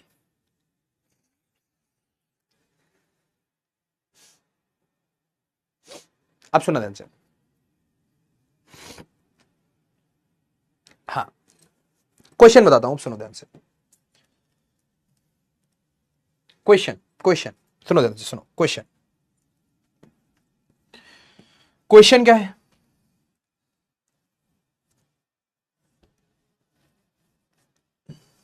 एनसीईआरटी का क्वेश्चन है। एनसीईआरटी क्वेश्चन क्या कहता है? एनसीईआरटी का क्वेश्चन कहता है कि मान लीजिए कि कक्षा 10 के सभी 50 विद्यार्थियों का समुच्चय ए है। तो कक्षा 10 में जितने भी विद्यार्थी हैं, 50 विद्यार्थी हैं, उनका समुच्चय ए है। और मान लीजिए कि जो फलन है वो ए से एन में जा रहा है। ए से एन में मतलब एन क्या है हमारे पास? वास्तविक संख्याओं का समुच्चय। और एफ एक्स क्या है हमारे पास? एफ एक्स है हमारे पास विद्यार्थी एक्स का रोल नंबर। एफ एक्स क्या है? फलन हमारे पास क्या है कि भैया एफ एक्स हमारे पास है विद्यार्थी एक्स का रोल नंबर। तो फलन ए समुच्चय से एन समुच्चय में जा रहा था, द्वारा परिभाषित एक फलन है। तो सिद्ध कीजिए कि एफ एक ही है किंतु आच्छादक नहीं है। तो आच्छादक वाली बात हम आगे करेंगे, अभी एक ही वाली बात करते हैं। अच्छा एक बात बताओ, यहां पर हम आलेखी विधि से ये बनाएंगे ए और ये बनाएंगे हम एन। अरे बाप रे बाप, क्यों? ये छोटा क्यों है सर? क्योंकि यहां पर ये ए समुच्चय है जिसमें 1 है, 2 है, 3 है, 4 है और वहां से लगा करके भैया 50। क्यों? ए समुच्चय क्या है हमारे पास? ए समुच्चय है हमारे पास कक्षा 10 के सभी 50 विद्यार्थियों का समुच्चय। तो 50 विद्यार्थी हो गए। अब यहां पर एन हमारे पास क्या है? एन हमारे पास है 1। एन की शुरुआत कहां से होती है? ये एन हमारे पास समुच्चय है। एन मतलब वास्तविक कह रहा हूं, प्राकृतिक संख्याओं का समुच्चय। शुरुआत हुई 1 से, 2 से, 3 से, 4 से, 5 से, 6 से, ऐसे करते करते करते करते कहां तक गया? अनंत तक। कहां तक गया? अनंत तक। नो डाउट कहीं बीच में 50 भी आया होगा, उसके पहले 49 भी आया होगा। ऐसे करते करते कहां तक गया? अनंत तक। क्यों? प्राकृतिक संख्याओं का समुच्चय। ये ए है, ये हमारे पास एन है। हमसे एफ एक्स क्या बोला है कि विद्यार्थी एक्स का रोल नंबर। अब यहां पर विद्यार्थी पाए जा रहे हैं एक्स, यहां पर उनके रोल नंबर पाए जा रहे हैं। अच्छा एक बात बताओ, यहां पर अगर हम ध्यान से देखें तो पहले विद्यार्थी का रोल नंबर क्या होगा? 1। फिर दूसरे विद्यार्थी का रोल नंबर क्या होगा? 2। भाई एक विद्यार्थी का एक ही तो रोल नंबर होगा। ऐसा थोड़ी नहीं है कि क्लास में कोई बच्चा है अनुभव, उसके 5-5 रोल नंबर। हमारा है रोल नंबर मान लो 10 भी हो गया, 20 भी हो गया, 30 भी हो गया। ऐसा तो नहीं है। एक विद्यार्थी का एक रोल नंबर होगा ना। जैसे तीसरा विद्यार्थी है उसका क्या होगा? 3। चौथा विद्यार्थी है उसका रोल नंबर क्या होगा? 4।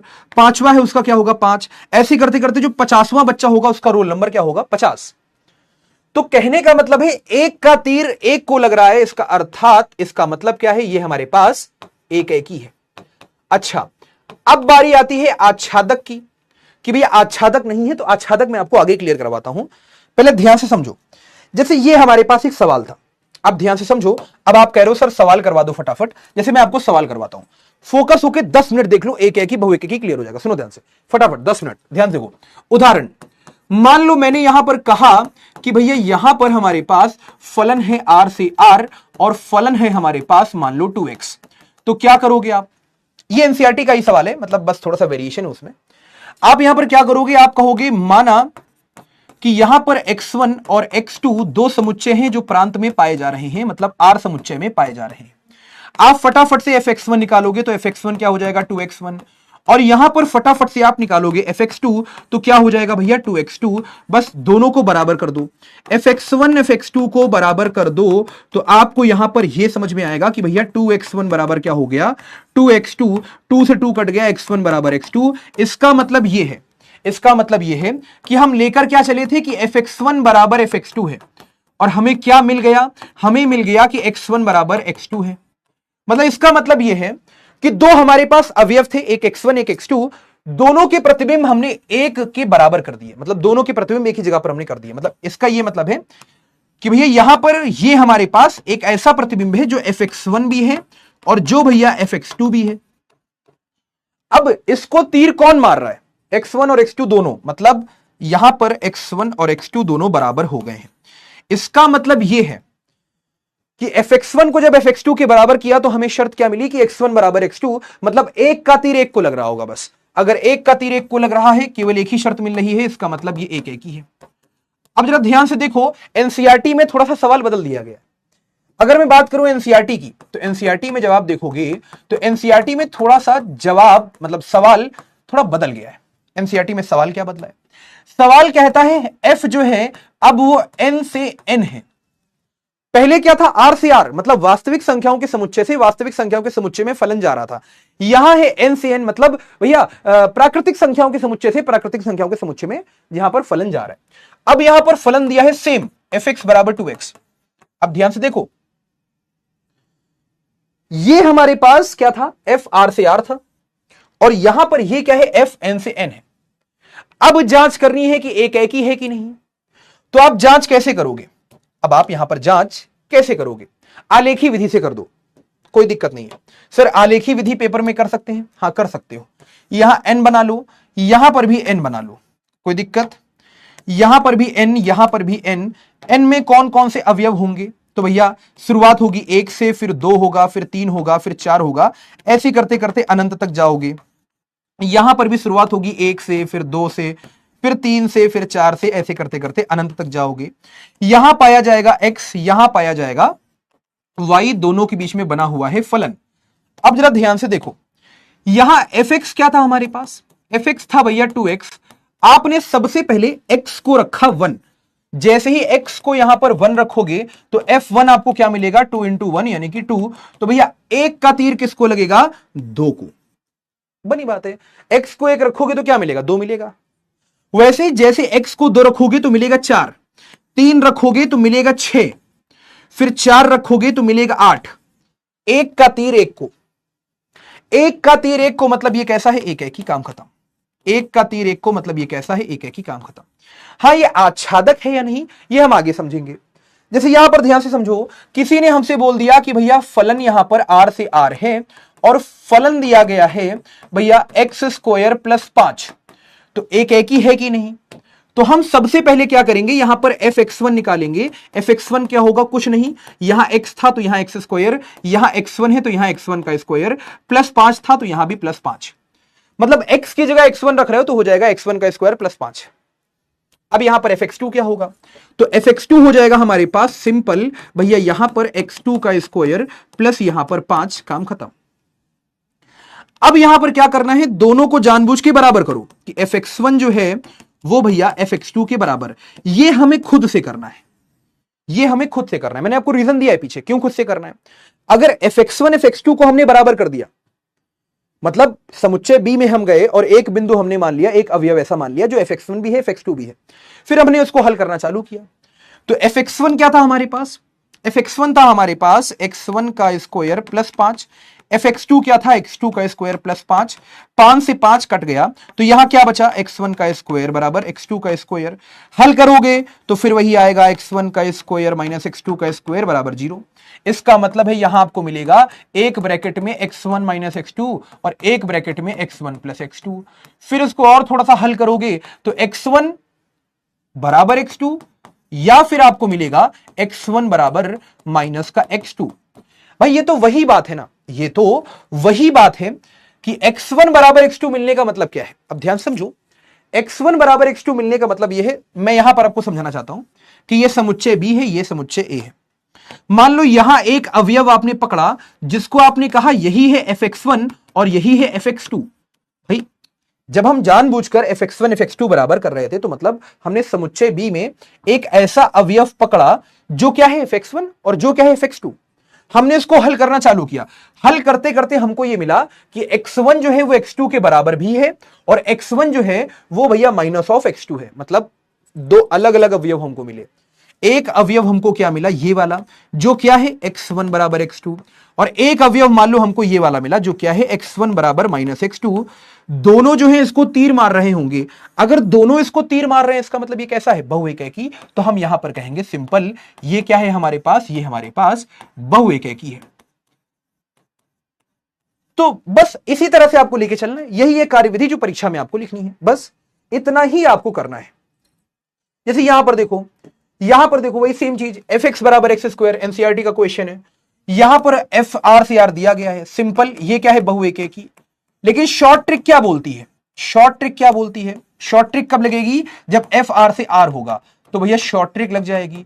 शॉर्ट ट्रिक में ध्यान से देखो, एक्स की पावर 2 है, मतलब सम, तो ये बहु एक है, बहु एक के साथ साथ ये कैसा है, अंतक्षेपी, काम खत्म। अब सिद्ध कैसे करना है वो मैं आपको बता रहा हूं ना, सिद्ध कैसे करना है भैया। एफ एक्स क्या था आपके पास, एफ एक्स था आपके पास एक्स स्क्वायर, तो आपने यहां से क्या निकाला, एफ एक्स वन निकाला, एफ एक्स वन क्या हो जाएगा, एक्स वन का स्क्वायर। आपने यहां से एफ एक्स टू निकाला, एफ एक्स टू क्या हो जाएगा, एक्स टू का स्क्वायर। आपने जानबूझकर एफ एक्स वन और एफ एक्स टू को कर दिया बराबर, तो यहां से आपको क्या मिलेगा, x1 का स्क्वायर बराबर में x2 का स्क्वायर, मतलब यहां पर आपको मिलेगा x1 का स्क्वायर माइनस x2 का स्क्वायर। फिर से हल करोगे तो x1 माइनस x2 एक ब्रैकेट में, x1 प्लस x2 एक ब्रैकेट में, बराबर हो जाएगा 0। तो यहां से x1 बराबर क्या मिलेगा, या तो x2 या x1 बराबर क्या मिलेगा, माइनस का x2। ये शर्त और ये शर्त दोनों एक साथ मिल रही है, मतलब कैसा है, बहु एक की। पेपर में लिखना हो तो ऐसे लिखोगे, बात समझ में आ गई। पेपर में लिखना हो तो ऐसे लिखोगे, बस ऐसे ही सवाल आपको मिलेंगे। जहां पर आपकी बुद्धि ना काम करे वहीं तुरंत खट से लगा दो भैया आलेखीय विधि, जैसे यहां पर मैंने लगाई है। कुछ भी नहीं समझ में आ रहा, आलेखीय विधि लगा दो, तब भी सही है।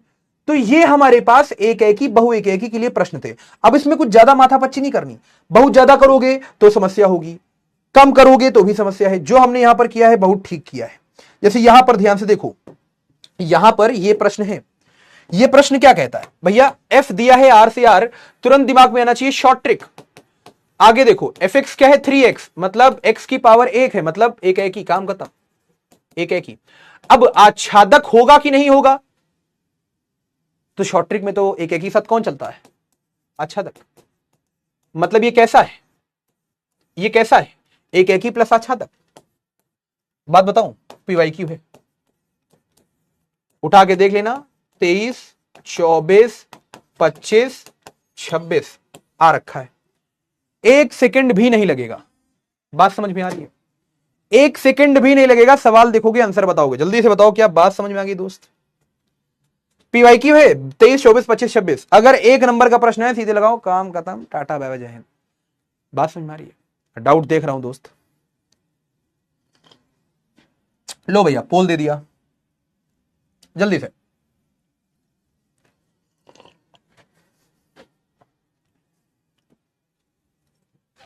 हाँ भाई, सोनाली सर समझ नहीं आ रहा है, प्लीज कुछ कीजिए। बच्चा सोनाली, आप फोकस होकर क्लास करो, बस मैं ये कहता हूं, फोकस होकर आप क्लास करोगे आपको सारी बातें समझ में आएंगी। अभी केवल मैंने चर्चा करी है एक की बहु एक की, बस, इससे ज्यादा मैंने कुछ बताया ही नहीं पूरे लेक्चर में। और इतनी गजब की मैंने चर्चा करी है कि भाई साहब इससे इजी लैंग्वेज में कोई नहीं बता सकता। मैंने आपको 3 विधि बताई है, आप जाके देखना कहीं पर मार्केट में, वो आपको एक विधि भी नहीं बताएंगे। आप समझ रहे हो मैं क्या कहना चाह रहा हूं। आप अगर मार्केट में जाओगे तो भैया वहां पर एक विधि भी आपको सही से नहीं बताएंगे। मैंने आपको सबसे पहले ग्राफीय विधि, फिर आलेखीय विधि, फिर मैंने आपको क्या समझाई है भैया यहां पर जो परीक्षा में लिखने वाली विधि है, ये है ना। सर क्यों बराबर करेंगे शिवानी, मैंने आपको क्या बताया, बराबर इसलिए करेंगे कि fx1 fx2 को हमने बराबर कर दिया। जैसे ही बराबर करोगे वहां पर जब उसको हल करोगे ना, तब आपको पता चलेगा कि x1 बराबर x2 ये वाली शर्त आ रही है, कि x1 बराबर x2 के साथ साथ कोई और शर्त आ रही है। अब मान लो fx1 fx2 को बराबर किया, केवल एक शर्त मिली x1 बराबर x2, तो भैया ये एक की, उसके साथ कोई अन्य शर्त मिली, मतलब बहु एक की, है ना। चलो, अंतक्षेपी समझ में नहीं आया, देखो फलन या तो आच्छादक होता है या तो अंतक्षेपी, और पहली बात मैंने अभी आच्छादक अंतक्षेपी नहीं समझाया है, ये बस मैंने शॉर्ट ट्रिक आपको बताई है। सर यहां पर ये माइनस कहां से आया, कहां पर बच्चा माइनस, अच्छा ये, अरे यार एक बार इसको 0 के बराबर करोगे तो x1 बराबर x2, एक बार इसको 0 के बराबर करोगे तो x1 बराबर माइनस x2, ठीक है। अंशिका मैंने लॉजिक दिया है, खुद से बराबर करने पे आपको शर्त मालूम पड़ती है कि इस अवयव को कौन तीर मार रहा है, एक लोग तीर मार रहे हैं कि दो लोग, इसलिए हम बराबर करते हैं। कारण मैंने आपको समझाया है। सर नेचुरल नंबर में 50 कैसे आ गया, बाबू प्राकृतिक संख्या में 1 से लेकर अनंत तक संख्याएं होती हैं। चलो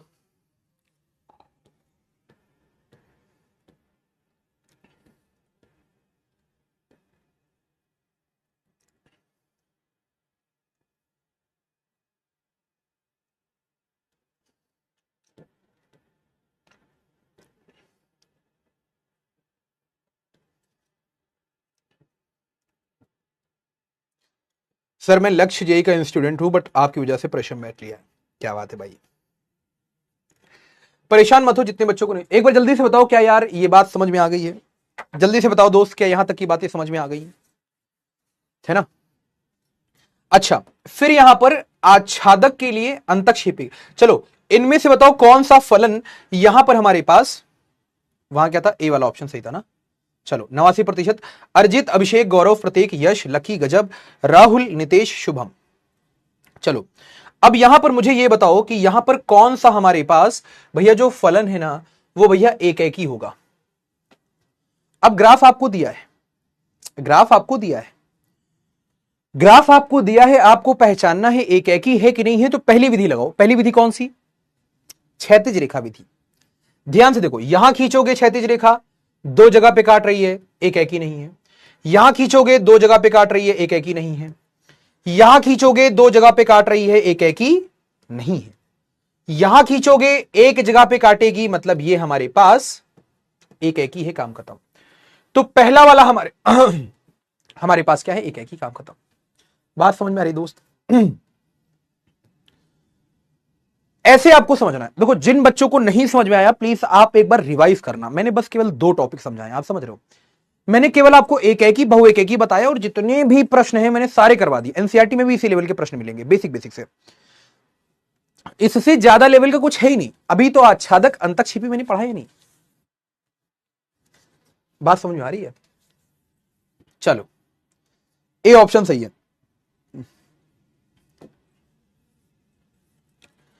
अब ध्यान से समझना, हमारे पास एक होता है आच्छादक और एक होता है अंतक्षेपी, है ना? तो बहुएकी आपको समझ में आ गया होगा। आच्छादक फलन का मतलब क्या होता है? यस, बहुत सारे बच्चों ने आंसर किया है। गौरव, यश, लकी, अभिषेक, शुभम, महक, ज्योति, हर्षित, शिवम, अंतरा। अब ध्यान से समझो, यहां पर हमारे पास भैया आच्छादक फलन क्या होता है? आच्छादक फलन का मतलब है, मैंने आपको कल भी समझाया था, जब सह प्रांत बराबर हो जाए किसके? भैया परिसर के।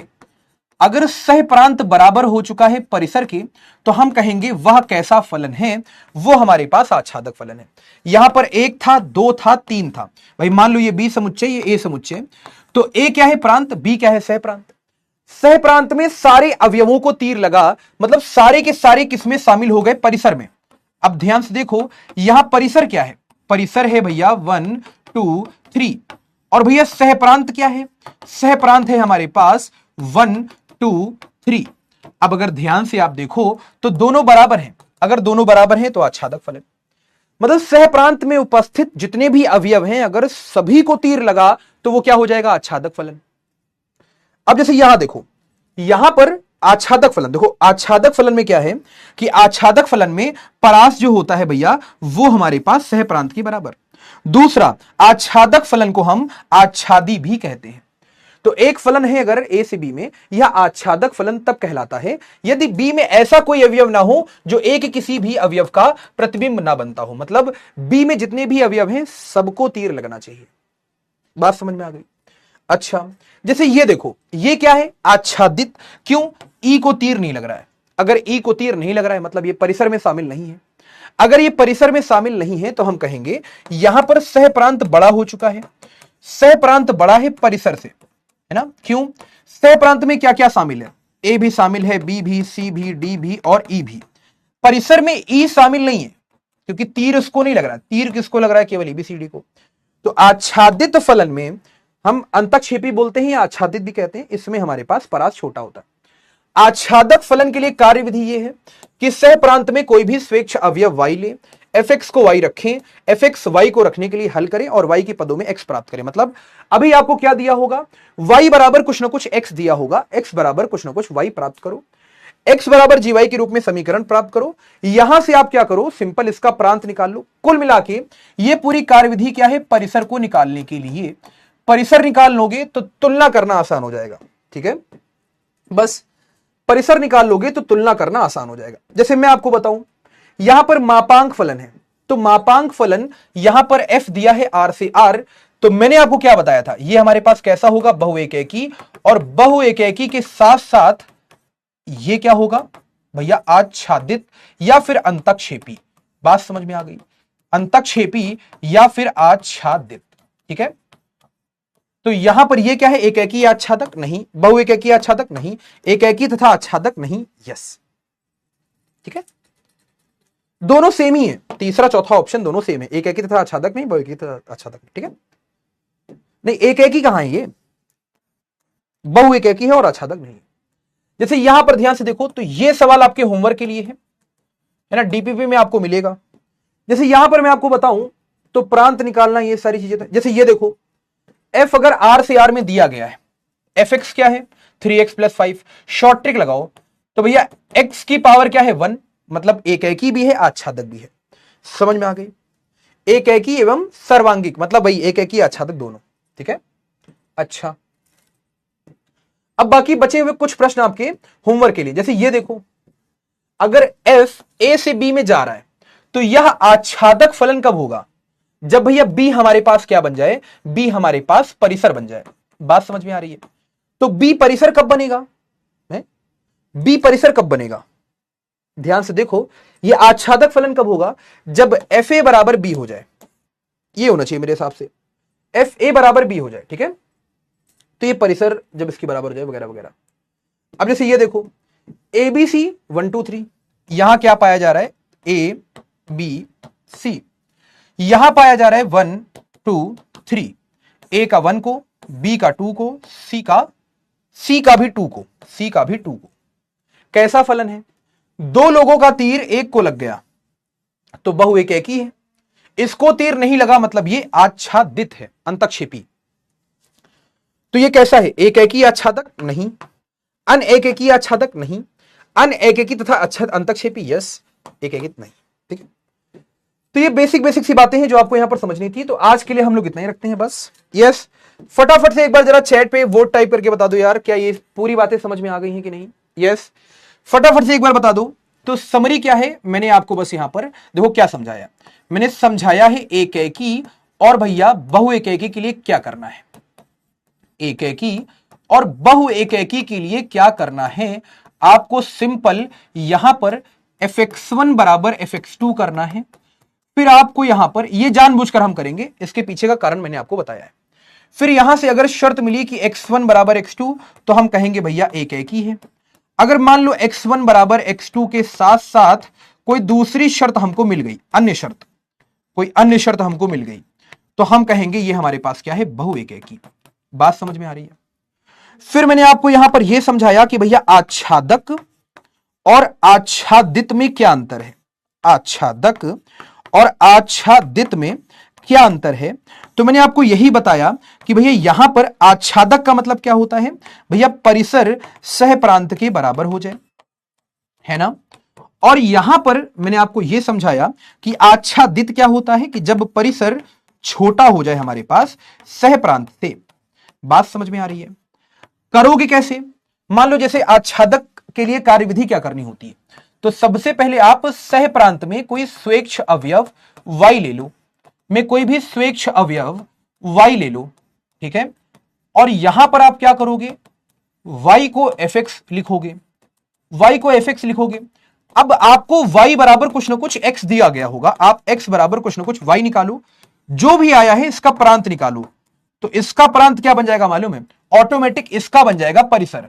अब परिसर आपको मालूम पड़ चुका है, सह प्रांत आपको मालूम था, आप तुलना करा लो, बराबर है कि भैया छोटा है। बात समझ में आ गई। तो ये आज के लिए था।